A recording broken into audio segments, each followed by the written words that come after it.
فمن اظلم ممن افترى على الله كذبا او كذب بآياته انه لا يفلح المجرمون۔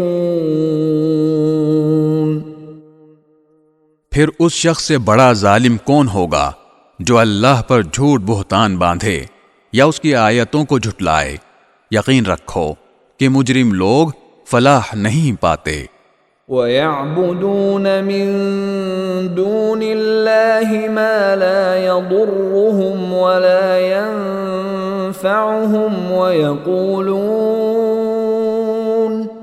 وَيَقُولُونَ هَؤُلَاءِ شُفَعَاؤُنَا عِندَ اللَّهِ قُلْ أَتُنَبِّئُونَ اللَّهَ بِمَا لَا يَعْلَمُ فِي السَّمَاوَاتِ وَلَا فِي الْأَرْضِ سُبْحَانَهُ وَتَعَالَى عَمَّا يُشْرِكُونَ۔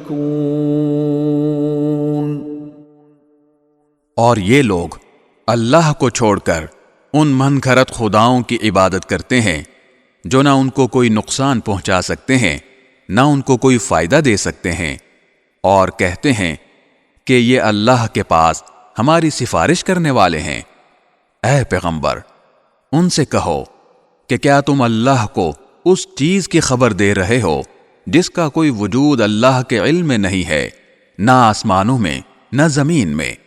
حقیقت یہ ہے کہ اللہ ان کی مشرکانہ باتوں سے بالکل پاک اور کہیں بالا و برتر ہے۔